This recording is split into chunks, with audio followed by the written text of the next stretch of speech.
നാം എല്ലാവരും നോയമ്പുകാലത്തിലൂടെ കടന്നു പോവുകയാണ്. ഈ സമയങ്ങളിൽ നാം കൂടുതലും പ്രാർത്ഥനയിലൂടെയും ഉപവാസത്തിലൂടെയാണ് നാം കടന്നു പോകുന്നത്. നമുക്ക് നമ്മുടെ പ്രയാസങ്ങളിലും ബുദ്ധിമുട്ടുകളിലും പറയുന്നത് മാത്രമല്ല പ്രാർത്ഥന എന്നത്. നാം ദൈവത്തോടുള്ള സംഭാഷണമാണ് പ്രാർത്ഥന എന്നത്. ഫ്രാൻസിസ് പാപ്പ പറയുന്നു, സഹോദരി സഹോദര, 50 ദിവസം മത്സ്യവും മാംസവും വർജിച്ചതുകൊണ്ട് നിനക്ക് സ്വർഗരാജ്യം ലഭിക്കുമെന്ന് ആരും വിചാരിക്കേണ്ട. അതുപോലെ തന്നെ നമ്മുടെ സഹോദരങ്ങളെ നാം സഹായിക്കേണ്ടതുണ്ട്. ഈ ക്രിസ്തു പറഞ്ഞിട്ടുണ്ടല്ലോ, തന്നെ പോലെ തൻ്റെ അയൽക്കാരനെയും സ്നേഹിക്കണമെന്ന്. ഈശോ നമ്മളെ പഠിപ്പിച്ച സ്രോതസ്സനായ എന്ന ഞങ്ങളുടെ പിതാവേ എന്ന പ്രാർത്ഥന നാം എപ്പോഴും ചൊല്ലുകയും അതിൻ്റെ അർത്ഥം മനസ്സിലാക്കി ചൊല്ലുവാനും നാം ശ്രമിക്കണം.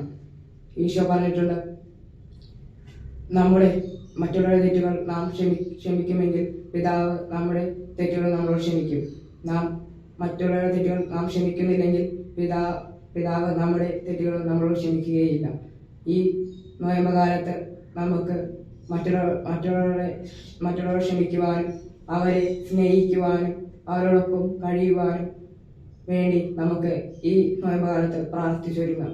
എല്ലാവരെയും ദൈവം സമൃദ്ധമായി അനുഗ്രഹിക്കട്ടെ.